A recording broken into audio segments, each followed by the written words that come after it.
अल्हम्दुलिल्लाहि रब्बिल आलमीन वस्सलातु वस्सलामु अला सय्यिदिल अंबिया'i वल मुरसलीन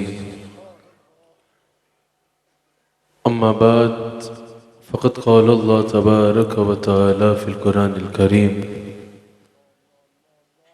अऊज़ु बिल्लाहि मिनश शैतानिर रजीम बिस्मिल्लाहिर रहमानिर रहीम। सच्चा हमारा मालिक और सच्चा हमारा खालिक के सिवा उस वाहिद यकता के कोई इबादत के लायक नहीं, और सच्चे हैं उसके प्यारे हबीब आपके और मेरे आका व मौला रहमतल लिल आलमीन खातमुन नबिय्यीन हज़रत सय्यिदिना व मौलाना मुहम्मदुर रसूलुल्लाह सल्लल्लाहु अलैहि वालैहि वसल्लम कि जिनके ज़िक्र की इस खूबसूरत महफिल में मैं और आप हाजिर हैं। नाज़रीन इकराम, AYQ TV पर आप प्रोग्राम देख रहे हैं ईमान और इस्लाम, जो मेरा और आपका हफ्तावार गुफ्तगू का सिलसिला है।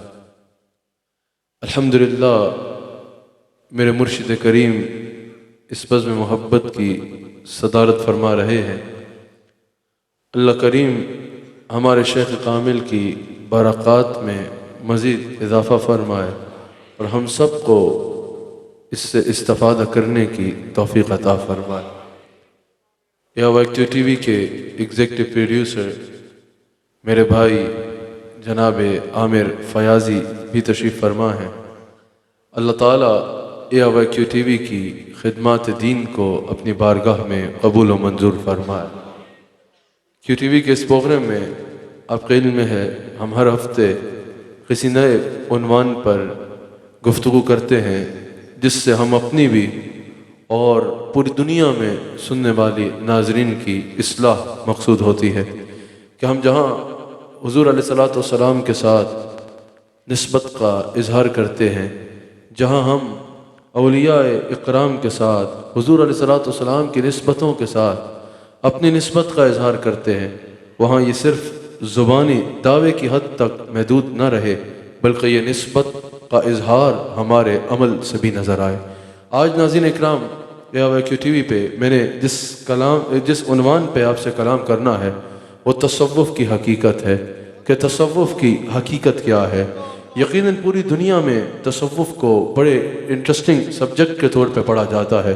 मुसलमान तो मुसलमान हैं, गैर मुस्लिम भी इसकी तरफ मुतवज्जह होते हैं, क्योंकि ये वो तबका है जो हर एक के लिए मोहब्बत का पैगाम देता है और हर एक को मोहब्बत के साथ दीन के करीब लाता है, और इससे रूहानियत की वो कैफियत मुयस्सर आती हैं जो कि अगर इनकी मजालिस में गैर मुस्लिम भी बैठ जाए तो वो उन कैफियत को महसूस करके दायरा इस्लाम में दाखिल हो जाता है। नाज़रीन इकराम, आज मैंने तसव्वुफ़ की हकीकत क्या है, तसव्वुफ़ कहते किसको हैं, इससे मुराद क्या है, इस पर आपसे कलाम करना है, क्योंकि आज तसव्वुफ़ के बारे में हर कोई अपनी जहन के मुताबिक राय पेश कर रहा है। हर कोई अपने अंदाज में तसव्वुफ़ को जो है अपनी जिस तरह उसको समझ आ रही है उस तरह तसव्वुफ़ को समझ के जो है अपने अपने तौर पर मुख्तलिफ अंदाज में तसव्वुफ़ की तशरीह करके बयान भी कर रहे हैं। और बाज़ लोग इसके नाम पर, बाज़ लोग, मैं हकीकतन बात नहीं कर रहा, बहुत थोड़े लोग ऐसे हैं जो तसव्वुफ़ के नाम पर दुकानें भी खोल के बैठे हैं और अपने अंदाज में तसव्वुफ़ का तर्जुमा करके तशरीह करके अपना मंजर बेच रहे हैं। मैंने आज जो तसव्वुफ़ की उम्महातुल कुतुब है उनमें से जो अकाबिर सूफिया हैं, जिनको अकाबिर सूफिया माना जाता है और बड़े बड़े सूफिया जिनके कदमों में बैठते हैं, उन शख्सियात की ज़ुबानी आपके आगे तसव्वुफ़ की असल हकीकत बयान करनी है। अल्लाह करीम ने कुरान करीम में इरशाद फरमाया कि तहकीक फला पा गया वो कि जिसने अपने नफ्स को पाक किया, यानी जिसने अपना तज़किया किया, और नुकसान उठाया उसने कि जिसने अपने बातिन को नापाक किया। अल्लाह करीम ने कुरान करीम में 11 कस्में इरशाद फरमाई, नाज़रीन इकराम और हाज़रीन, अल्लाह ने कुरान में 11 कसमों के बाद इरशाद फरमाया, अल्लाह करीम ने 11 कसमों के बाद नफ्स के लिए 2 रस्तों का तयन फरमा दिया, एक नेकी का रास्ता और एक गुनाह का रास्ता। और खैर का रास्ता अल्लाह ने करार दिया कि फलाह पा गया वो, कामयाब हो गया वो कि जिसने अपने बातिन को पाक किया। आज हम अपने ज़ाहिरी बूदाबाश की तो बहुत हमें फ़िक्र होती है, हमारा लिबास कैसा है, हमारी सवारी कैसी है, हमारे बाल कैसे हैं, हमारा चेहरा कैसा दिख रहा है, हमारे लिबास में कोई सलवट तो नहीं आ गई, हमारे लिबास में कोई दाग तो नहीं आ गया। इस अंदाज में हम अपने ज़ाहिरी लिबास की, ज़ाहिरी बूदाबाश की तो हमें बहुत फ़िक्र होती है, लेकिन अल्लाह करीम ने कुरान करीम में कहीं ये नहीं फरमाया कि तुम्हारी ज़ाहिरी बूदाबाश में जो है तुम्हारी फलाह का इन्हिसार है। ज़ाहिरी तौर पे अच्छा होना चाहिए, अच्छा लिबास होना चाहिए, सब कुछ अच्छा होना चाहिए, लेकिन अल्लाह करीम ने यह नहीं फरमाया कि इस पर तुम्हारी आखिरत की फलाह का इन्हिसार है। अल्लाह करीम ने कुरान करीम में फरमाया कि तुम्हारी आखिरत की फलाह का अगर इन्हिसार है तो वह तुम्हारे बातिन की पाकीज़गी से है, कि तुम्हारा बातिन पाक हो। इसकी तरफ हमारी तवज्जो बहुत कम जाती है। हम में से बहुत कम लोग हैं जो अपने दिल के साफ करने की तरफ गौर करते हैं, अपने बातिन को पाक करने के लिए गौर करते हैं, अपने जहन को, अपने दिल को, अपने आप को जो है वो अंदर से पाक करने के लिए हम में से बहुत कम लोग हैं जो कोशा होते हैं। हालांकि अल्लाह करीम ने इसको आखिरत की फलाह का रास्ता बयान फरमाया है। अब ये बातिन की पाकीज़गी, ये जो बातिन की पाकीज़गी, आप बोलेंगे भाई हमें ज़ाहिर पाक करना हो, हम मुंह धोते हैं, हम लिबास धोते हैं, हम लिबास को इस्त्री करते हैं, इस तरह ज़ाहिरी तौर पे अपनी बूदोबाश अच्छी करते हैं। ये बातिन को पाक करना हो तो इसका क्या तरीका है? सूफिया कहते हैं कि यही जो तज़किया है, जिसको कुरान में अल्लाह ने तज़किया फरमाया है, ये जो बातिन की पाकीज़गी का प्रोसेस है, इसको तसव्वुफ़ कहा जाता है। दर हकीकत तसव्वुफ़ बातिन की पाकीज़गी को, अंदर का तज़किया को जो है वो तसव्वुफ़ कहा जाता है, तसव्वुफ़ कहा जाता है। और ये कोई ऐसी चीज़ नहीं है कि दिल करे तो कर लो, ना भी करे तो खैर है।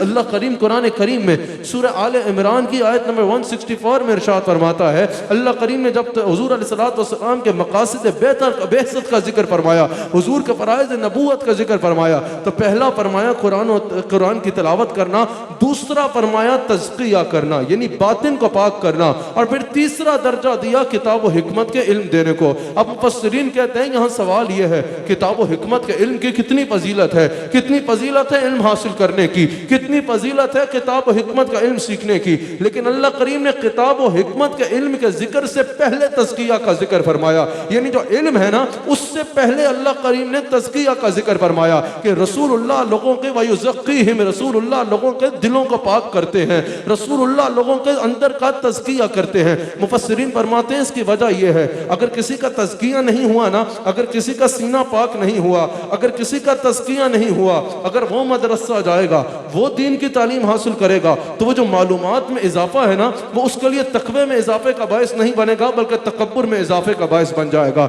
जो जो उसके ऊपर इल्म आता रहेगा, आपने ऐसे लोग देखे होंगे, इल्म का समुंदर है लेकिन तकब्बुर इतना है कि अल्लाह की पनाह। हुजूर फरमाया मुफस्सिरीन ने कि इसकी वजह यह है, तज़किया का जिक्र पहले करने की वजह यह है कि अगर मिसाल के तौर पे कोई तज़किया के बगैर मदरसा चला जाएगा, वो इल्म का इजाफा, उसकी मालूमात में इजाफा तो होगा लेकिन तकवे में इजाफा नहीं होगा, क्योंकि जो जो इल्म बढ़ता जाएगा उसका तकब्बर बढ़ता चला जाएगा, उसका घमंड बढ़ता चला जाएगा, उसका एहसास बरतरी बढ़ता चला जाएगा, तो वो इल्म उसके लिए आखिरत की नजात का या इल्म नाफे का बायस नहीं बनेगा। लेकिन कहा अगर तज़किया हुआ, अगर सीना किसी अल्लाह वाले की नजर में आ गया हुआ और उसने पाक कर दिया हुआ, तो फिर जब वो इल्म हासिल करेगा तो वो तकब्बर में नहीं बल्कि वो तकवे में बायस बनेगा, वो तकवे में इजाफे का बायस बनेगा। ये वजह है कि सूफिया ने कहा कि अल्लाह करीम ने पहले तज़किया का जिक्र फरमाया कि पहले अपने बातिन को पाक कर लिया जाए, पहले अपने बातिन को पाक कर लिया जाए। यही वो बुनियादी असूल हैं जिनके जरिए हुजूर अलैहिस्सलाम ने अपने सहाबा के ज़ाहिर और बातिन को पाक फरमाया और उन्हें कुफ्र और शिर्क की अंधेरों से निकाल के ईमान, ईकान और मार्फत इलाही की दौलत से सरफराज फरमा दिया। अब याद रखिएगा, लोग कहते हैं कि ये जो प्रोसेस है, जो तसव्वुफ का प्रोसेस है, ये नौजवानों का बिलखुसूस सवाल होता है कि जो तसव्वुफ का प्रोसेस है, जो एक प्रोसेस है जिसे तसव्वुफ कहा जाता है, इसके ऊपर जो सूफिया इतना जोर देते हैं, क्या अहद रिसालत सल्लल्लाहु अलैहि वसल्लम में भी इस पे जोर दिया जाता था? अगर अहद रिसालत में जोर नहीं दिया जाता था तो आज इसकी क्या जरूरत पेश आ गई? क्या अहद रिसालत में भी ये जो तसव्वुफ का, तज़किया का प्रोसेस है, इस पर इतना जोर दिया जाता था या नहीं दिया जाता था? तो हदीस से जिब्रील इसकी शाहिद है। हदीस से जिब्रील जो बुखारी और मुस्लिम की मुत्तफ़क़ुन अलैह हदीस से जिब्रील है, उसमें हुजूर अलैहिस्सलातु वस्सलाम ने अहले इल्म इस बात से आगाह है, हुजूर अलैहिस्सलातु वस्सलाम से 3 चीज़ों के मुताल्लिक सवाल किया गया और हुजूर अलैहिस्सलातु वस्सलाम ने अलग-अलग करके उन तीनों चीज़ों का जवाब इरशाद फरमाया। बुखारी और मुस्लिम में यह हदीस मौजूद है, मुत्तफ़क़ुन अलैह हदीस है। हज़रत सय्यदना उमर फारूक रज़ियल्लाहु ताला अन्हु इसके रावी हैं। बड़े गौर से इस हदीस को समाअत कीजिएगा। हुजूर अलैहिस्सलातु वस्सलाम की बारगाह में हज़रत फारूक आज़म कहते हैं कि एक शख्स हाजिर हुआ, उसके काले बाल थे, नूरानी चेहरा था, सफ़ेद लिबास पहना था। हुजूर अलैहिस्सलातु वस्सलाम की बारगाह में बड़े अदब से आके बैठ गया। हज़रत फारूक आज़म कहते हैं, बुखारी मुस्लिम की मुत्तफ़क़ुन अलैह हदीस है कि ज़ाहिर है उस वक्त सफ़र सवारियों पे होता था। अगर कोई सफ़र करके आता था तो उसके लिबास से, उसके चेहरे से सफ़र के आसार जो है उसका इजहार होता था। फारूक आज़म कहते हैं उसके लिबास से या चेहरे से कहीं से ये महसूस नहीं हो रहा था कि वो सफ़र करके आया है। बिल्कुल ताज़ा दम शख्स था, लेकिन इस इलाके का भी नहीं था, हमने उसको कभी देखा नहीं था। वो हुजूर अलैहिस्सलातु वस्सलाम के पास बैठा और कहा, या रसूल अल्लाह मल एहसान या मल ईमान, या रसूल अल्लाह ईमान क्या है? हुजूर अलैहिस्सलाम ने फरमाया कि ईमान इस अंदाज में तस्दीक क़ल्ब है कि इंसान दिल से अल्लाह पर ईमान लाए, मलाइका पर ईमान लाए, अल्लाह से मुलाकात पर ईमान लाए, यानी इस बात पर ईमान लाए कि मरना है और अल्लाह से मिलना है, और फिर रसूलों पर ईमान लाए, और फिर मौत पर ईमान लाए, और फिर मरने के बाद उठाए जाने पर ईमान लाए। इसको ईमान कहते हैं। उसने कहा, या रसूलुल्लाह सल्लल्लाहु अलैहि वसल्लम मल इस्लाम, ये इस्लाम क्या है? हुजूर अलैहिस्सलातु वस्सलाम ने फरमाया, इस्लाम यह है कि अल्लाह की इबादत करो, फिर यह कि कभी भी शिरक ना करो, फिर यह कि नमाज कायम करो, फिर यह कि ज़कात अदा करो, फिर यह कि रमज़ान के रोज़े रखो, इसे इस्लाम कहते हैं। उसने कहा, या रसूलुल्लाह सल्लल्लाहु अलैहि वसल्लम मल एहसान, या रसूल अल्लाह ये एहसान क्या है? हुजूर अलैहिस्सलातु वस्सलाम ने फरमाया, एहसान ये है कि तू अल्लाह के इस अंदाज में इबादत कर कि तू अल्लाह को देख रहा है। इस तरह इबादत कर, इबादत में ये कैफियत आए कि तू अल्लाह को देख रहा है। और अगर इस पे ना हो, अगर ये न कर सके तो कम से कम इतना हो, इस अंदाज में इबादत कर, खुशू व खुजू का ये आलम हो कि अल्लाह तुझे देख रहा है, अल्लाह तुझे देख रहा है। उसने ये सवालात के जवाब लिए और वह चल दिया। हजरत सैयदना फारूक आज़म फरमाते हैं कि हुजूर ने हमसे पूछा, ए मेरे सहाबा तुम जानते हो ये कौन था? हमने अर्ज किया, या रसूल अल्लाह अल्लाह व रसूलुहु आलम, या रसूल अल्लाह अल्लाह और आप बेहतर जानते हैं। हुजूर ने फरमाया, फ़इन्नहु जिब्रील, ये जिब्रील था जो तुम्हें तुम्हारा दीन सिखाने के लिए आया था। ये जिब्रील अमीन थे जो इंसानी शक्ल में तुम्हें तुम्हारा दीन सिखाने के लिए आए थे। अब यहाँ मुहद्दिसीन कहते हैं कि जिस तरह हुजूर अलैहिस्सलाम ने ईमान को इस्लाम का दीन का हिस्सा करार दिया, जिस तरह हुजूर अलैहिस्सलाम ने इस्लाम को दीन करार दिया, उसी तरह हुजूर अलैहिस्सलाम ने एहसान को दीन का अहम तरीन जो है वो हिस्सा करार दिया। अब सूफिया कहते हैं कि ये जो हुजूर अलैहिस्सलाम ने मल एहसान के जवाब में जवाब इनायत फरमाया ना, जिस कैफियत और जिस यकीन का हुजूर अलैहिस्सलाम ने जिक्र फरमाया, ये यकीन अगर मुयस्सर आता है तो अहले तसव्वुफ से वाबस्ता होने में आता है। अहले तसव्वुफ से वाबस्ता होए बगैर इंसान इस यकीन की कैफियत पर और मंजिल पर पहुंच नहीं सकता। अहले तसव्वुफ है वो जो इंसान को वो कैफियत अदा करते हैं। आज अगर कोई इंसान नमाज पढ़ने आता है तो खुद अपने आप पे गौर करो, नमाज में क्या वो वारदात कल्ब होती है? जो बाजार में कैफियत होती है वही नमाज में कैफियत होती है। जो दिल की हालत जो बाजार में होती है वही दिल की हालत मस्जिद में आज होती है।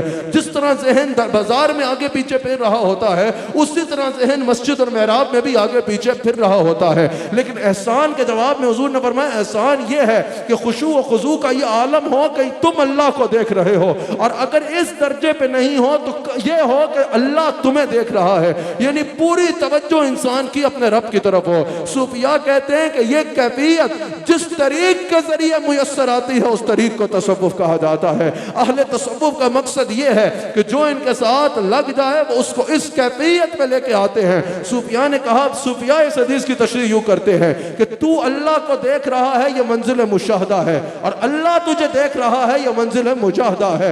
मुजाहदा करवाते हैं सूफिया, और उस मुजाहदा के जरिए उस मंजिल पे फायज कर देते हैं कि बंदा हकीकतन नमाज में इस कैफियत पे पहुंच जाता है जैसे वो अल्लाह को देख रहा है। मेरे शेख अकबर सिर्फ अपने दौर के मुजद्दिद नहीं बल्कि मुजद्दिद अल-फ़सानी है। हजरत मुजद्दिद अल-फ़सानी रज़ियल्लाहु ताला अन्हु, हजरत शेख मुजद्दिद फरमाते हैं कि तसव्वुफ की असल तशरीह और तसव्वुफ का असल मकसद जिस हदीस से पता चलता है वो ये हदीस जिब्रील है। ये हदीस जिब्रील जो है ये तसव्वुफ का असल मकसद बता रही है। यानी सूफिया इंसान के खुशू व खुजू को इस मकाम पे पहुंचा देते हैं कि इंसान इबादत के दौरान इस कैफियत पे पहुंच जाता है जैसे वो अल्लाह को देख रहा है। अल्लाह अकबर। लेकिन नाज़रीन, अनफॉर्चुनेटली आजकल लोगों ने शोबदाबाजी को तसव्वुफ समझ बैठा है। आजकल लोग शोबदाबाजी करते हैं और उसको तसव्वुफ बताते हैं। तसव्वुफ का यह मकसद तो नहीं है कि इंसान एक खानका को क्लिनिक बना ले कि जब सर का दर्द हो तो पीर साहब के पास जाना है भाई, जब पेट खराब हो जाए तो पीर साहब के पास जाना है भाई, जब जरा सी बीमारी हो जाए तो पीर साहब के पास जाना है भाई। और आगे से पीर साहब भी यही कहते हैं, जब कोई बीमारी हो, कोई प्रॉब्लम हो, कोई तकलीफ हो तो मेरे पास आ जाना। और पीर साहब भी बस इसी हद तक, बाज़ औक़ात जो है वो बाज़ हज़रात इसी हद तक होते हैं कि बस इसी का बात पर तवज्जो देते हैं। तरबियत का सिलसिला ही नहीं है, तज़किया का सिलसिला ही नहीं है, वाज़ और नसीहत का सिलसिला ही नहीं है। तसव्वुफ इसको तो नहीं कहते कि इंसान शोबदाबाजियों को तसव्वुफ समझ बैठे। बस खानकाहों को नर्सिंग होम बना के रख लिया है। जिसको औलाद नहीं हो रही वो कहे भाई सिर्फ खानकाह में चलो ताकि औलाद हो जाए। जिसको पेट खराब हो गया चलो भाई खानकाह में चलो ताकि बीमारी दूर हो जाए। जिसको दिल का मर्ज है भाई खानकाह में चलो ताकि दिल का मर्ज दूर हो जाए। हाँ हाँ, ये सब कुछ दरगाहों में होता है। अल्लाह वाला तो वो होता है जिसको बताने की भी जरूरत नहीं पड़ती, वो नजर करता है तो बीमारियां दूर हो जाती हैं। उसके पास बैठते हो तो बीमारियां दूर हो जाती हैं। और अगर उससे दुआ कराओ तो उसकी दुआ कबूल होती है और अल्लाह शिफा अता करता है। अगर वो दुआ कर दे तो अल्लाह औलाद अता करता है। अगर वो दुआ कर दे अल्लाह मुसीबतों को दूर करता है। लेकिन मुझे बताइए, क्या अल्लाह ने अपने वलियों को सिर्फ इसलिए भेजा है कि वो डॉक्टर के क्लिनिक्स का काम करें बैठ के? नहीं, ये खानकाहों का मकसद नहीं, ये खानकाहों की बरकत है। रोना ये है कि जो खानकाहों का मकसद था तज़किया करना, वाज़ और नसीहत करना, उसको हम बरकत समझ बैठे हैं। साल में एक दफा आना है पीर साहब को, बेहतर है ना सुनना है ना सुनाना है, बस टाइम पूरा करके मजलिस में चले जाना है, उसको हम बरकत समझ बैठे हैं। और जो खानकाहों की बरक़ात थी, बीमारियों का दूर होना, मुश्किलों का हल होना, मुसीबतों से आसानी होना, उसको हम खानकाह का मकसद समझ बैठे हैं। आपको समझ आ रही है? जो बरकत थी उसको हम मकसद समझ बैठे हैं और जो मकसद था उसको हम खाली बरकत समझ बैठे हैं। यही वजह है कि आज हमारी कौम की यह हालत है। यही वजह है कि आज हमारी कौम उस अंदाज में फैज ले नहीं पा रही। असल तसव्वुफ क्या है? हुज़रत सूफिया फरमाते हैं तो कि अहकाम इलाही और सुन्नत मुस्तफ़ा अलैहिस्सलातु वस्सलाम को इस अंदाज से अपना लेना कि इंसान का बातिन पाक हो जाए। असल तसव्वुफ यह है कि जब इंसान अल्लाह वालों के साथ जुड़े, उनके वाज़ नसीहत को सुने और फिर अपने अंदर को इस तरह पाक करे कि अल्लाह और उसके रसूल सल्लल्लाहु अलैहि वसल्लम के अताअत करे। और आप फरमाते हैं कि इस अंदर की पाकीज़गी के ज़रिए, इस अंदर की पाकीज़गी के ज़रिए इंसान को अल्लाह का कुर्ब मिल जाए और उस अल्लाह के कुर्ब के ज़रिए इंसान के मामलात ज़िंदगी पाकीज़ा हो जाए। इसको तसव्वुफ कहा जाता है। आजकल तो हर कोई ढोंग रचा रहा है कि मैं अल्लाह का वली हूँ। जो अल्लाह का वली होता है ना, उसको खुद दावा करने की जरूरत नहीं पड़ती। उसका चेहरा देख के पता चल जाता है कि यह अल्लाह का वली है। उसका अमल देख के पता चल जाता है यह अल्लाह का वली है। उसके अक़वाल सुन के जिस तरह इंसान की दुनिया बदलती है, उससे पता चल जाता है यह अल्लाह का वली कामिल है। लेकिन आजकल तो लोग खुद दावे करते फिर रहे हैं। हर कोई कह रहा है कि अल्लाह का जो कुर्ब मुझे हासिल है वो इस दौर में किसी और को हासिल नहीं है। अल्लाह अकबर। सूफिया ने कहा कि इसका पता कैसे चलेगा? खाली कहने से इंसान अल्लाह का वली नहीं हो जाता। किसी को अल्लाह का कुर्ब हासिल है या नहीं है, इसका अदराक ये होगा कि उसके मामलात ज़िंदगी को देखा जाएगा। जितने उसके मामलात ज़िंदगी पाकीज़ा हैं उतना वो अल्लाह के करीब होगा। ये कैसे हो सकता है कि कोई अल्लाह के करीब हो और वो फराइज़ की पाबंदी ना करे? ये कैसे हो सकता है कि कोई अल्लाह के करीब हो और वो सुन्नत मुस्तफ़ा को ना अपनाए? ये कैसे हो सकता है कि कोई अल्लाह के करीब हो और वो लोगों का ताल्लुक अल्लाह से न जोड़े? कहा कि जो अल्लाह के करीब होता है उस कुर्ब का सबूत ये होता है कि उसके मामलात ज़िंदगी पाकीज़ा हो जाते हैं। अल्लाह अकबर। हज़रत सैयदुल औलिया हज़रत सैयदना दाता अली हजवेरी रज़ियल्लाहु ताला अन्हु, जिनके बारे में ख्वाजा मोइनुद्दीन चिश्ती कहते हैं कि गंज बख्शे फैज़ आलम मज़हरे नूरे खुदा। गंज बख्शे फैज़ आलम, मेरे साथ कहो ना, गंज बख्शे फैज़ आलम मज़हरे नूरे खुदा। ना किसारा पीर कामिल कामिल आरा रहनुमा। वो हज़रत दाता अली हजवेरी। उनसे किसी ने पूछा कश्फुल माजूब में मौजूद है। आपसे किसी ने पूछा कि हुजूर ये तसव्वुफ है क्या? आपने फरमाया तसव्वुफ खुल्क़ हसना का नाम है। तसव्वुफ इस्लाह करता है, अमूर दीन में इस्लाह। हम समझते हैं कि ये तसव्वुफ कोई इनविजिबल चीज़ है, ये वो चीज़ है जो नज़र नहीं आती। तसव्वुफ सिर्फ यह है कि मज़ार मुबारक पे जाई जाए और चादर चढ़ा दी जाए, या मज़ार मुबारक पे जाके हाज़िरी दे के वहाँ दुआ मांग के आ जाया जाए। हजरत दाता साहब फरमाते हैं कि उस मज़ार वाले की जिंदगी भी तो पढ़ो, उस मज़ार वाले ने जो कहा वो भी तो करो, उस मज़ार वाले ने जिससे रोका उससे भी तो रुको। ये कैसी बात है कि हम इनको मानते हैं लेकिन इनकी एक नहीं मानते। आज हमने मिजाज ये बना रखा है। हजरत दाता साहब फरमाते हैं तसव्वुफ तो इस्लाह करता है, अमूर दीन में इस्लाह, अमूर अखलाक में इस्लाह, अमाल में इस्लाह, अहवाल में इस्लाह, नीयत में इस्लाह, फिक्र आखिरत में इस्लाह। ये सब कुछ जिस तरीक से मुमकिन है उस तरीक को तसव्वुफ कहा जाता है। आप समझ रहे हैं ना? तसव्वुफ सिर्फ ये नहीं है कि मजालिस को अपना लिया जाए। तसव्वुफ तो कहता है काल की तरफ नहीं, हाल की तरफ आना है। जब अल्लाह को पुकारो या रहीम कह के, जब उससे रहमत की उम्मीद रख रहे हो तो अपने हालात पे देखो, तुम में भी रहम है या नहीं है। जब अल्लाह को सत्तार कह के बुला रहे हो, समझ रहे ना, काल और हाल ये है। जब अल्लाह, हाल सिर्फ ये नहीं है कि बच आ जाए, हाल ये है कि हालात जिंदगी बदल जाए। जब अल्लाह को जो है वो सत्तार कह के बुला रहे हो तो फिर अपने आप को भी देखो, क्या तुम भी लोगों के ऐपों पे पर्दे डालते हो या नहीं डालते। जब अल्लाह करीम को जो है वो अपने हाजात को पूरा करने के लिए करने वाला बुला रहे हो तो अपने मामलात को देखो, तुम भी लोगों की हाजात को पूरी करते हो या नहीं करते। इस अंदाज में सूफिया फरमाते हैं सिर्फ काल से जिक्र नहीं करना बल्कि हाल से जिक्र करना। अल्लाह अकबर। और ये तसव्वुफ कोई बिदअत नहीं है, ये तसव्वुफ कोई नई चीज नहीं है। तसव्वुफ की उम्महातुल कुतुब में ये मौजूद है कि हुजूर अलैहिस्सलातु वस्सलाम मदीना मुनव्वरा में जो लोग गए हैं उन्होंने मदीना पाक में असहाब सुफ़ा का चबूतरा देखा होगा, जिधर हुजूर अलैहिस्सलातु वस्सलाम जलवागर होके अपने गुलामों का तज़किया फरमाया करते थे। सूफिया कहते हैं ये तसव्वुफ का आगाज चौथी या पांचवी या आठवीं सदी से नहीं हुआ बल्कि तसव्वुफ का आगाज असहाब सुफ़ा से हुआ है, जहां हुजूर खुद बैठ के अपने गुलामों का तज़किया फरमाया करते थे। अच्छा, तसव्वुफ को एक दुनिया की मिसाल के मुताबिक आपके आगे रखता हूं ताकि हर एक की समझ में आ सके। तसव्वुफ के बारे में सूफिया ने कहा कि जिसने नापाक पानी का कतरा होता है ना, नापाक पानी का कतरा होता है, वो खुद भी नापाक होता है और जिसके साथ लग जाए उसको भी नापाक कर देता है। मिसाल के तौर पे अगर नापाक पानी का कतरा लिबास पे लग जाएगा तो लिबास को नापाक कर देगा, लिबास को धोना पड़ेगा। अगर आप कहीं से गुजर रहे हैं और कोई नापाक छींटा आपके बदन पे पड़ जाता है तो आपको वहां से अपना बदन धोना पड़ेगा। नापाक कतरा इतना नापाक होता है कि खुद भी नापाक होता है और जिसके साथ लग जाए उसको भी नापाक कर देता है। लेकिन सूफिया कहते हैं अगर वही नापाक कतरा किसी दरिया के हवाले कर दिया जाए, समझ आई, अगर किसी चलते पानी में किसी दरिया में वही नापाक कतरा डाल दिया जाए या वही नापाक पानी डाल दिया जाए तो पहले दरिया उसे पाक करता है। न सिर्फ पाक करता है बल्कि उसको पाक करने वाला बना देता है।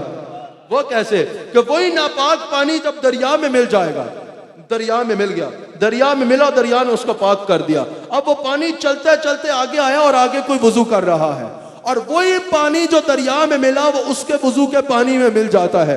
बताइए उसको नापाक करेगा या पाक कर देगा।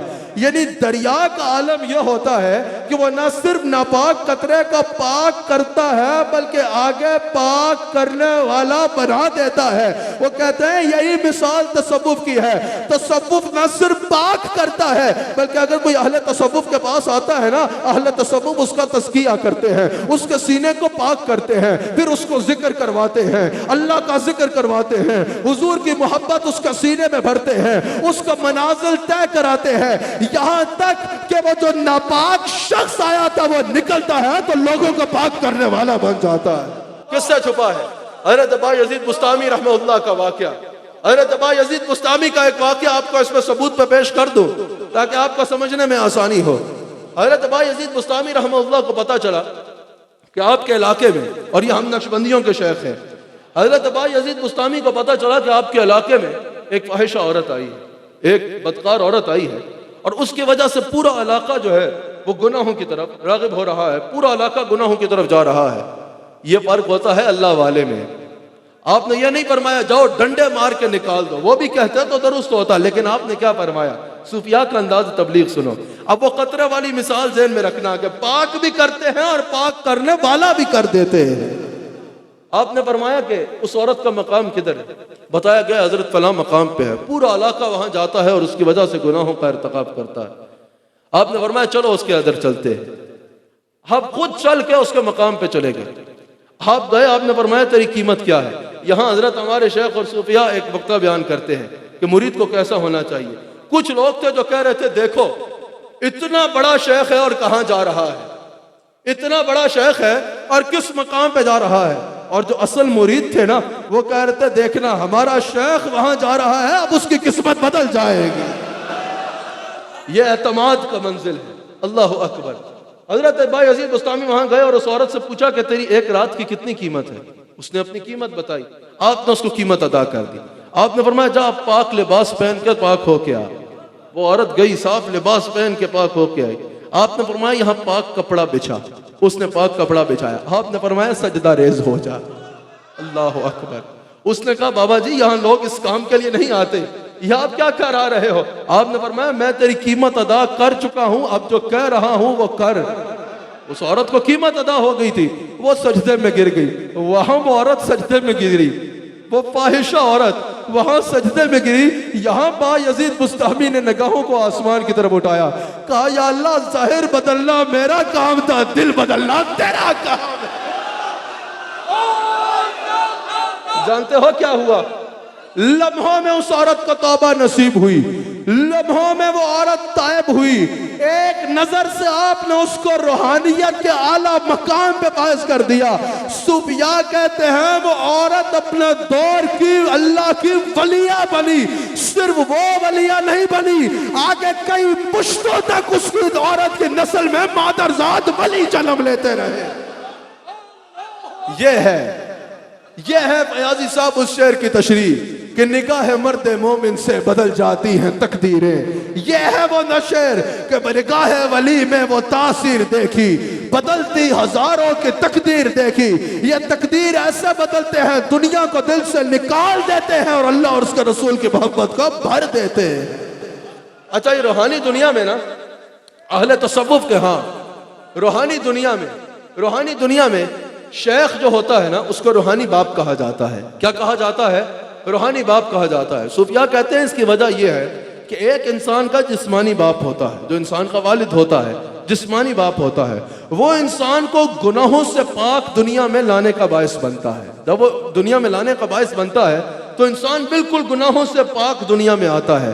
और कहा ये जो रूहानी बाप होता है ना इसका मकसद ये होता है जिस तरह जिस्मानी बाप गुनाहों से पाक दुनिया में लेके आने का सबब बना था, ये गुनाहों से पाक वापस अल्लाह की बारगाह में पेश करने का बायस बनता है। समझ आ रही है? ये जो हमारे शेख कहते हैं ना मैं तुम्हारा रूहानी बाप हूँ, जज़ाकल्लाह, मैं तुम्हारा रूहानी बाप हूँ, तुम मेरे रूहानी बेटे हो। इसका मकसद ये होता है जैसे जिस्मानी बाप दुनिया में लेके आता है गुनाहों से पाक, रूहानी बाप गुनाहों से पाक करके वापस अल्लाह की बारगाह में लेके जाता है। ये तसव्वुफ है। लोग कहते हैं ये क्या भाई रूहानी बेटा रूहानी बाप, कभी उनसे सुनो जिनको पता है तसव्वुफ क्या है तो तुम्हें भी पता चलेगा। अल्लाह अकबर, अल्लाह अकबर। हजरत शेख अब्दुल कादिर जिलानी गौसे आजम इमामुल औलिया सरताजुल औलिया हजरत शेख अब्दुल कादिर जिलानी गौसे आजम रज़ियल्लाहु ताला अन्हु। ये कैसे हो सकता है तसव्वुफ का बयान हो और गौसे आजम का जिक्र ना आए? हजरत गौसे आजम इरशाद फरमाते हैं कि तसव्वुफ का पूरा पैगाम तो इसके हरूफ में पोशीदा है। हजरत गौसे आजम फरमाते हैं कि तसव्वुफ के 4 हरूफ हैं। कितने? 4, ता, साद, वाव और फा। आप फरमाते हैं इन 4 हरूफ में तसव्वुफ का सारा पैगाम मौजूद है। हजरत गौसे आजम रज़ियल्लाहु ताला अन्हु इरशाद फरमाते हैं कि तसव्वुफ की ते से मुराद, ता से मुराद तौबा है। क्या मुराद है? तौबा। और आप फरमाते हैं राह सलूक के मुसाफिर के लिए पहली मंजिल भी तौबा है। समझ आई है? राह तसव्वुफ का जो मुसाफिर है ना उसके लिए पहली मंजिल भी तौबा है। और मैं QTV पे जा रहा है इसकी वसातत से मीडिया को भी ये दरख्वास्त करना चाहूंगा, अगर अक्सर ऐसा होता है तसव्वुफ की बात हो रही हो या रक्स दिखाया जा रहा होता है या जो है वो ढोल पे फोकस हुआ होता है कैमरा, या जो है सिर्फ लोगों को जो है वो आते जाते दिखाया जा रहा होता है, नहीं, तसव्वुफ किसी रस्म का नाम नहीं है। जब तसव्वुफ की बात की जाए तो या कुरान दिखाई जाए या बुखारी दिखाई जाए या मक्का दिखाया जाए या गुंबद खजरा दिखाया जाए, तसव्वुफ किसी रस्म का नाम नहीं है, तसव्वुफ शरीयत में चलने का नाम है। तसव्वुफ ये तरीकत, लोग कहते हैं भाई तरीकत और है शरीयत और है। मैं कहता हूं ये कहने वाला गुमराह है, हमारा नहीं कोई और है। ये तसव्वुफ तरीक है और ये तरीक शरीयत वाले की तरफ लेके जाता है। फरमाते हैं कि तसव्वुफ की ता से मुराद तौबा है। क्या मुराद है? तौबा। और वो फरमाते हैं कि ज़ाहिरी और बातिनी तौबा, तौबतन नसूहा, सिर्फ जुबान से तौबा नहीं, दिल से तौबा। समझ आ रही है? तौबतन नसूहा। और फरमाते हैं कि इसको तौबा इसलिए भी, पहली मंजिल इसकी तौबा इसलिए है कि कोई राह सलूक का यानी राह तसव्वुफ का मुसाफिर बन ही नहीं सकता जब तक वो पिछले गुनाहों से तौबा नहीं करता। यानी अगर कोई अहले तसव्वुफ की सूफिया की जमात में आना चाहता है, सूफिया की जमात में शामिल होना चाहता है, उसके लिए सबसे पहली बात यह जरूरी है कि वो तौबा करे। यही वजह है कि हमारे शेख कामिल हो या जितने भी हक पे सलासिल मौजूद हैं दुनिया में, जब वो बैत करते हैं तो ऐलान क्या होता है कि जिन्होंने तौबा करनी है हाथ पकड़ लें। और बैत भी जो ली जाती है वो तौबा पर वादे लिए जाते हैं, तौबा पर बैत ली जाती है। पहली मंजिल तौबा है। कहा कि इसके बाद इसमें स्वाद है। क्या है? स्वाद है। और स्वाद से मुराद सफा है। हज़रत गौस पाक फरमाते हैं ज़ाहिरी और बातिनी सफा।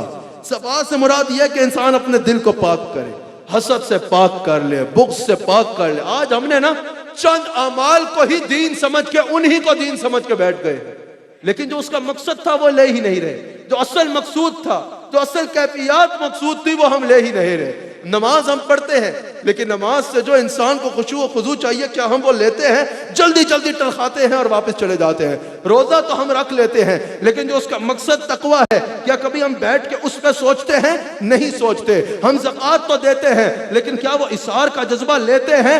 नहीं लेते। क्या बुग़्ज़ और कीना को दिल से दूर करते हैं? नहीं करते। क्या हसद को दिल से निकालते हैं? नहीं निकालते। जो अक्सर दिल को पाक करने का मकसद था, उसकी तरफ तवज्जो ही नहीं जाती, सिर्फ अमाल पे मुनहसर रहते हैं। असल में तो रूह तक पहुंचना है जहां सूफी पहुंचाता है। सफा कहा, स्वाद से मुराद सफा है। दिल से बुग़्ज़ को निकाल दो, गैर की मोहब्बत को निकाल दो, नफसानी ख्वाहिशात को निकाल दो, दुनिया के पीछे भागने को निकाल दो, इस सब को दिल से निकाल दो। स्वाद, ये दूसरा तकाजा है तसव्वुफ का। कहा इसका तीसरा लफ्ज वाव है। गौस आज़म फरमाते हैं जो इस अंदाज में तौबा करता है ना, फिर दिल का सफा कर लेता है, फिर वाव में उसके लिए वलायत मुंतज़िर होती है। अल्लाह उसका मकाम वलायत दे देता है। और कहा फिर इसके पास से मुराद फना फिल्ला है। जब कोई मकाम वलायत पे फायज हो जाता है तो फिर फना फिल्ला हो जाता है, वो फना फिल्ला की मंजिल पे फायज हो जाता है। फना फिल्ला की मंजिल पे फायज हो जाता है। फना फिल्ला कहते किसको है? सूफिया ने कहा जो अपनी खुदी को मिटाकर अमलन व कौलन अल्लाह पे फना हो जाता है, यानी उसका तकब्बुर नहीं होता, फिर उसमें अना नहीं होती, फिर उसमें अपनी बात नहीं होती, और कहता है बात मेरी नहीं, बात मेरे खालिक मालिक की है। कहा तो अपने खुदी को मिटा देता है, फिर अपनी जिंदगी के फैसले वो खुद नहीं लेता, बल्कि अल्लाह के हुक्म के मुताबिक उसके फैसले होते हैं।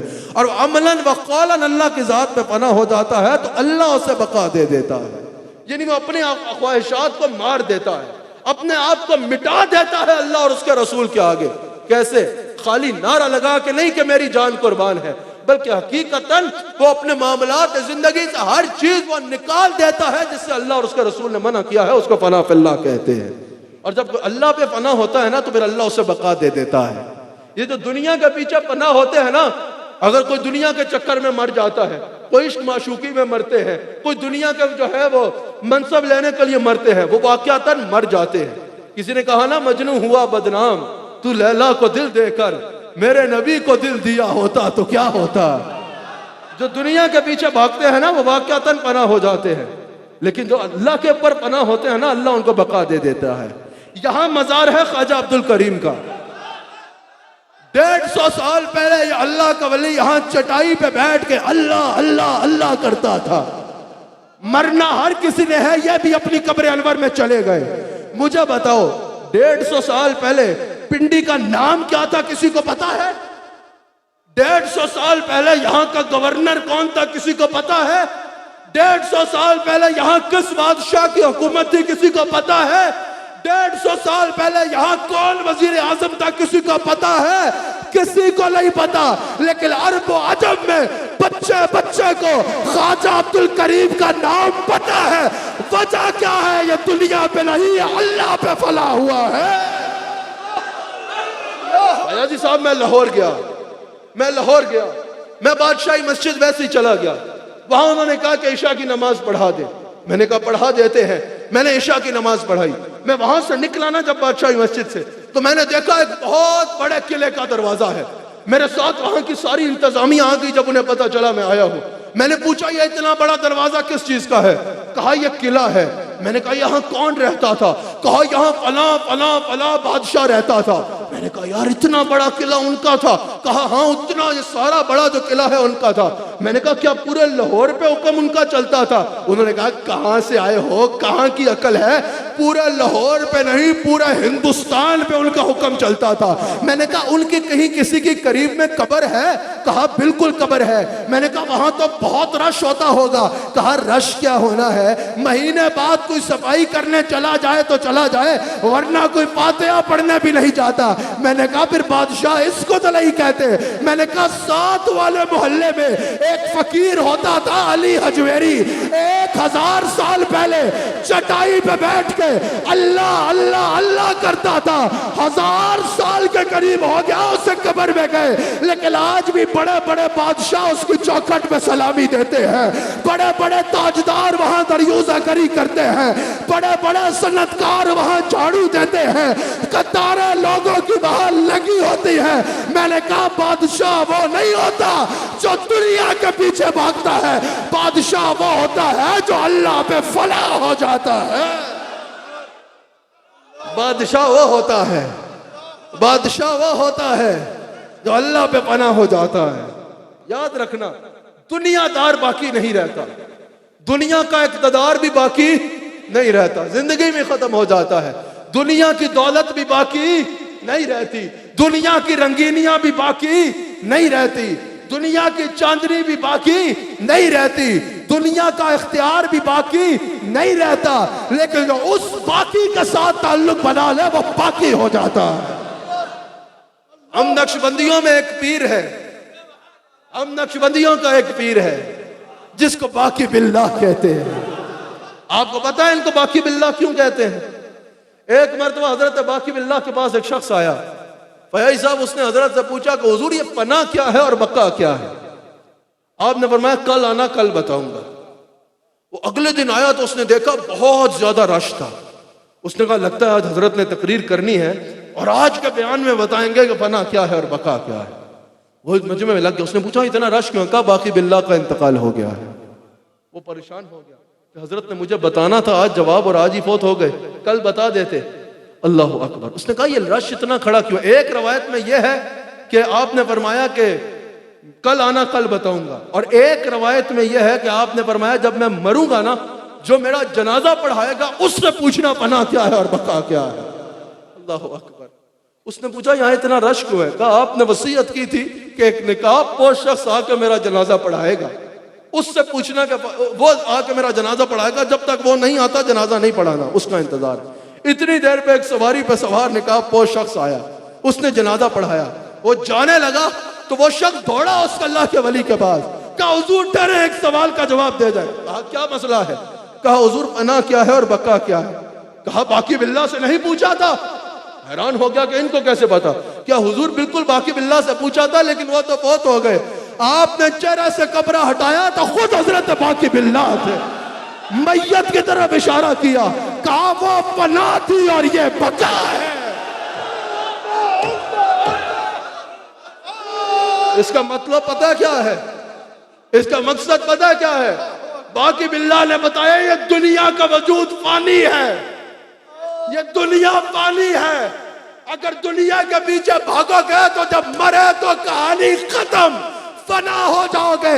लेकिन ये अल्लाह से ताल्लुक इंसान को ऐसे बाकी करता है कि असल जिंदगी शुरू ही मरने के बाद होती है। मरने के बाद दुनिया वालों ने भी उठना है, लेकिन तड़प्पड़ खाने के लिए, और मरने के बाद अल्लाह वाला भी उठेगा। इस अंदाज में कहा जाएगा आ मेरी जानिब, इस अंदाज में कि तू मुझसे राजी और मैं तुझसे राजी। हजरत दाता साहब फरमाते हैं सबसे जरूरी ये है, कश्फुल माजूब में दाता साहब फरमाते हैं अगर कोई वली बनना चाहता है तो उसे पनाह बिल्लाह की मंजिल पे आना होगा। और आप जानते हैं इस मंजिल का इमाम कौन है? हजरत दाता साहब फरमाते हैं हर मामले में अहले तसव्वुफ के इमाम का नाम अबू बकर सिद्दीक रज़ी अल्लाह ताला अन्हु। और दाता साहब फरमाते हैं इस मामले में भी इन्ना सिफा सिफातुस सिद्दीक, सिफात जिसकी सिफत है उसको अबू बकर सिद्दीक कहा जाता है। वो सिद्दीक अकबर जो निगहते गुलजार मुस्तफ़ा है, जो कुश्ताए दीदार मुस्तफ़ा है, जो हासिल अफकार मुस्तफ़ा है, जो जीनत बाजार मुस्तफ़ा है, जो रौनक दरबार मुस्तफ़ा है, जो हासिल अफकार मुस्तफ़ा है, जो अफजलुल बशर बाद अज़म्बिया, वो सिद्दीक अकबर, वो सिद्दीक अकबर। नक्शबंदी इस अकीदे से नहीं हट सकता। अल्हम्दुलिल्लाह, नक्शबंदी जब तरतीब शुरू करता है तो पहला नाम अबू बकर सिद्दीक का आता है, और सही अकीदा जो भी हो उसकी तरतीब यही होती है। हजरत सिद्दीक अकबर इस मामले में पना पिल्ला के मामले में इमाम है। आप जानते हैं वजह क्या है? वजह यह है कि सिद्दीक अकबर के इस घर में अल्लाह और उसके रसूल के सिवा कुछ नहीं था। यही वजह है। प्याजी साहब जब तबूक के मौके पर बुलाया गया ना, तो कोई आधा माल ला रहा है, फारूक आजम आधा माल ला रहे हैं, कोई इतना ला रहा है, कोई इतना ला रहा है, कोई इतना ला रहा है। सिद्दीक अकबर आए ना तो सब कुछ लेके आ गए, घर कुछ नहीं छोड़ा। दाता साहब फरमाते हैं इसकी वजह क्या है? इसकी वजह यह है कि उनके इस घर में अल्लाह के सिवा कुछ नहीं था। अगर इस घर में कुछ और होता तो उस घर में भी कुछ और छोड़ के आते। इस घर में सिर्फ अल्लाह था, इसलिए सब कुछ अल्लाह के नाम पे कुर्बान करने ले आए। आज लोगों ने फिर वही कहूंगा, पता नहीं तसव्वुफ किस चीज को बना के पेश कर दिया है, पता नहीं किन रसूम को तसव्वुफ बना के पेश कर दिया है, पता नहीं किन चीजों को तसव्वुफ को माज अल्लाह हम भी देखते हैं कहां गिरा दिया है, माज अल्लाह, अल्लाह की पनाह। असल तसव्वुफ ये तो नहीं है, असल तसव्वुफ ये तो नहीं है। सूफी करतब नहीं करता, सूफी लोगों का दिल बदलता है, सूफी लोगों का दिल बदलता है। आजकल माज अल्लाह लोग करतब करके दिखाते हैं और कहते हैं ये तसव्वुफ है। याद रखना, जो चीज हुजूर अलैहिस्सलाम ने नहीं की, सहाबा ने नहीं की, अकाबिर सूफिया ने नहीं की, गौस आजम ने नहीं की, दाता साहब ने नहीं की, शाह नक्शबंद ने नहीं की, मोइनुद्दीन चिश्ती अजमेरी ने नहीं की, वो तसव्वुफ आज तुम कहां से निकाल के ले आए हो? हजरत दाता अली हजवेरी फरमाते हैं कश्फुल महजूब में, हजरत दाता साहब फरमाते हैं तसव्वुफ किसी रस्म का नाम नहीं है। आप फरमाते हैं तसव्वुफ उलूम ज़ाहिर में से किसी इल्म का नाम भी नहीं है। यह नहीं कि किसी ने दो इस्तिलाहें याद कर ली मदरसे से और आकर सुना रहे और तुम बोलो वाह वाह जी सूफी साहब की क्या बात है। आपने बताया तसव्वुफ किस उलूम में से इल्म का नाम नहीं है, तसव्वुफ की डिग्री किसी मदरसे से नहीं मिलेगी। आप फरमाते हैं तसव्वुफ जो है यह विर्द वजीफे का नाम भी नहीं है। आप फरमाते हैं कि तसव्वुफ जुब्बे और दस्तार का नाम भी नहीं है। आप फरमाते हैं तसव्वुफ किसी खास वज़ाक़ता का नाम भी नहीं है। आजकल हम समझते हैं जिसके दस्तार के जितने पैच होंगे वो उतना बड़ा वली होगा। नहीं, आज जुब्बे और दस्तार में तसव्वुफ नहीं है, वज़ाक़ता में तसव्वुफ नहीं है, किसी खास इल्म का नाम तसव्वुफ नहीं है। दाता साहब से पूछा हजरत फिर तसव्वुफ है क्या? आपने बताया तसव्वुफ हुस्न मामला और हुस्न अखलाक का नाम है। तसव्वुफ इस चीज का नाम है कि देखा जाएगा इसका अल्लाह के साथ मामला कैसा है, यह इबादत में कैसा है, फिर ये मखलूक खुदा के साथ कैसा है, फिर क्या ये लोगों की इस्लाह कर रहा है या नहीं कर रहा। तसव्वुफ इससे पता चलेगा, तसव्वुफ का अंदाजा यहाँ से होगा। बस मैं अपनी बात को इख्तिताम पे लेके आता हूँ। हजरत दाता साहब रहमतुल्लाह अलैह फरमाते हैं तसव्वुफ सफा से है, तसव्वुफ पाकीज़गी देता है। फिर हजरत दाता साहब रहमतुल्लाह ताला अलैह कश्फुल महजूब में हजरत अबू बकर अल-क़तानी रहमहुल्लाह का कौल नकल करते हैं कि तसव्वुफ सफा यानी पाकीज़गी से है और मुशाहदा का नाम है। यानी जो अहले तसव्वुफ से वाबस्ता होता है ना, उसकी निगाहों से पर्दे हटते चले जाते हैं। अल्लाह ताला उसके आगे लोगों का ज़ाहिर व बातिन कर देता है। जैसे गौस आजम फरमाते हैं ना कि लोग मेरे सामने शीशे की बोतल की तरह हैं, जैसे मैं उनका ज़ाहिर देखता हूं वैसे ही उनका दिल भी देखता हूं। कहा कि अल्लाह वाले के सामने तुम शीशे की बोतल की तरह होते हो, जैसे तुम लोगों की सूरत को देख सकते हो वैसे वो तुम्हारे दिल को देख सकता है। कहा कि फिर जो जो वो मुजाहदा में आगे बढ़ता है अल्लाह ताला उसके दिल को रोशन करता चला जाता है। वो जमीन को देखता है, फिर जमीन और आसमान के दरमियान के फासले को देखता है। हजरत दाता साहब कहते हैं फिर वो सूफी बारी बारी सातों आसमानों को देखता है। फिर दाता साहब फरमाते हैं जो जो वो मनाजिल में आगे बढ़ता जाता है उसके मुशाहदा की महराज ये होती है कि वह हुजूर का दीदार करता है। हुजूर के चेहरा अनवर का नूर उसके सीने में उतरता है, उसका सीना रोशन हो जाता है। दाता साहब फरमाते हैं फिर वो सूफी मुशाहदा की महराज में पहुंचता है और उसका दिल अल्लाह का नवार व तजल्लियात का मुशाहदा करता है। वो उस मंजिल पे पहुंच जाता है कि खुदा खुद मीर मजलिस बूद के अंदर ला मका खुसरो मोहम्मद शब में महफिल बूद के शब चाहे के मन बूदम। उस मंजिल पे पहुंच जाता है, मन बूदम, वो उस मंजिल पे पहुंच जाता है। तो दाता साहब फरमाते हैं लेकिन जो इस मंजिल पे होता है ना, उसके तवज्जो फिर मकसूद हकीकी के अलावा किसी पे नहीं जाती। यह नहीं कि वह सारी मनाजिल तय गया कर गया है फिर उसकी नजर मकसूद हकीकी से हट जाए। जब कोई इस मंजिल पे आता है तो फिर उसको अल्लाह और उसके रसूल के सिवा कुछ नजर नहीं आता, फिर और दुनिया उसके आगे कोई हैसियत ही नहीं रखती। हजरत भाई अजीज बुस्तामी रहमतुल्लाह अलैह, जिनका मैंने अभी कुछ देर पहले भी जिक्र किया, आपकी उम्र जब 70 साल हो गई है, आपको मुशाहदा की मंजिल पे जब आप उरूज पे पहुंच गए और जब कमाल पे पहुंच गए, हजरत भाई यजीद से किसी ने पूछा हुजूर आपकी उम्र क्या है? आपने फरमाया 4 साल। उसने कहा हुजूर उम्र क्या है? आपने फरमाया 4 साल। कहा हुजूर आपकी पूछ रहा हूं, आपकी उम्र क्या है? आपने फरमाया मैं अपनी उम्र बता रहा हूं 4 साल। उसने कहा किबला हमारी उम्रें हो गई हैं, हम बचपन से आपको देख रहे हैं, सफेद दाढ़ी है, उम्र 4 साल, कैसी बात कर रहे हैं? आपने फरमाया 4 साल पहले मुझे मंजिल मुशाहदा मिली है, मंजिल मुशाहदा का यह मकाम मिला है, उसके बाद मैं पिछली उम्र तो गिनता ही नहीं। उम्र है ही वो तो इस मकाम पे गुजरी है। अल्लाह अकबर। अल्लाह ताला हमें इन सूफिया के तरीक पर चलने की तौफीक अता फरमाए। ये मुशाहदा की मंजिल जो है ना, ये बड़ी आला मंजिल होती है। मैंने चंद मिनट में अपनी बात को समेटना है, चंद मिनट में मैंने अपनी बात को समेटना है। ये जो मुशाहदा की मंजिल है, इससे इंसान को वो मकाम मिलता है जो खाली किताब से नहीं मिल सकता। लेकिन आजकल फिर बातें की जाती हैं, लोग अपनी जहालत छुपाने के लिए कहते हैं भाई इल्म किताब का रास्ता और है और इल्म नजर का रास्ता और है। ऐसी बात नहीं है।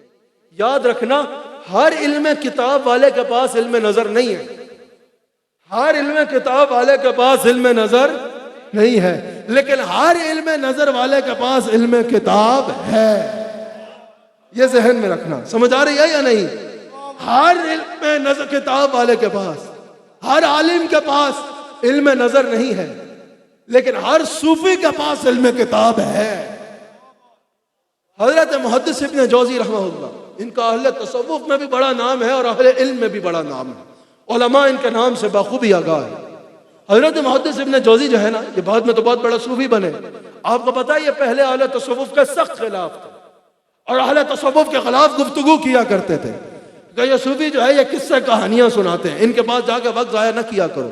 आप अपने साहबजादा को भी तलकीन करते हैं ये अहले तसव्वुफ की मजालिस में ना जाया करो। एक मरतबा किसी ने कहा कि बगदाद में आए हो, शेख अब्दुल कादिर जिलानी दर्स दे रहे हैं, जाके दर्स सुन लो। अरे क्या कहा? दर्स कुरान दे रहे। कहा वो तो मैं भी दे लेता हूँ, मैंने नहीं सुनना। कहा एक बार सुनो तो सही, एक बार सुनो तो सही। हाँ फरमाते हैं मुहद्दिस इब्न जौज़ी के मैं सुनने चला गया। कहा आपने एक तफसीर बयान की वो मुझे पता थी, 5 तफसीरें बयान की वो भी मुझे पता थी, 11वीं तफसीर पे जब आप पहुंचे तो वो भी मुझे पता थी। कहा आपने 11 के बाद 40 तफसीर बयान फरमाई टोटल। कहा 11 तो मुझे पता थी, लेकिन बाकियों में सिर्फ ये नहीं कि मुझे पता नहीं था, मैं हैरान ये हो रहा था कि जिस सतह पे आप जाके कलाम कर रहे थे, उस सतह पे तो आज तक कभी किसी का दिमाग गया ही नहीं। कहा मुझे यह वाज़ेह हो गया कि ये सूफिया जाहिल नहीं होता, ये कुरान का इल्म रखते हैं। कहा लेकिन फिर मैंने एक बात पे हैरान हुआ। कहा आपने सिर्फ इतना कहा कि आओ अब काल से हाल की तरफ आते हैं। क्या कहा? कि आओ काल से हाल की तरफ आते हैं। कहा आपका इतना कहना था कि मजमे पे ऐसा वजद आ गया कि मैं खुद बेकाबू हो गया। अब मुझे उस दिन पता चला कि उन सूफिया की मजलिस में जो कैफियत होती है वो मुनफरिद होती है, वो मुनफरिद होती है। इमाम जलालुद्दीन सयूती रहमहुल्लाह, हदीस में कितना बड़ा नाम है इनका। इमाम जलालुद्दीन सयूती कहते हैं मुहद्दिसीन में भी इनका बहुत बड़ा नाम है और मुफस्सिरीन में भी इनका बहुत बड़ा नाम है और सूफिया में तो है ही है। जलालुद्दीन सयूती एक मरतबा हदीस लेने के लिए मिस्र जा रहे थे। रास्ते में एक अल्लाह का वली शहाबुद्दीन सारी से मिले। उन्होंने पूछा कि सयूती कहाँ जा रहे हैं? कहा हुजूर हदीस लेने मिस्र जा रहा हूँ। आपने बोला इतनी दूर क्यों जा रहे हो? मेरे मुसल्ले पे बैठ जाओ। सयूती कहते हैं मैं आपके मुसल्ले पे बैठा, मैंने 2 नफल पढ़े और आंखें बंद की। मैं इंतजार कर रहा था कि कोई आलिम आके हदीस बताएगा। वो कहते हैं क्या हुआ? मैंने आंखों को बंद किया तो देखा रसूलुल्लाह जलवागर है सल्लल्लाहु अलैहि वसल्लम। हुजूर ने मुझे अपनी हदीस खुद इरशाद फरमाई, खुद हुजूर ने मुझे अपनी हदीस बताई। कहा जब मैं उस मुराकबे की कैफियत से बाहर आया ना, मैं शहाबुद्दीन सारी के कदमों पे गिर गया। मैंने कहा हुजूर बताओ ये मंजिल मिली तो मिली कैसे, ये मंजिल कैसे मिलती है?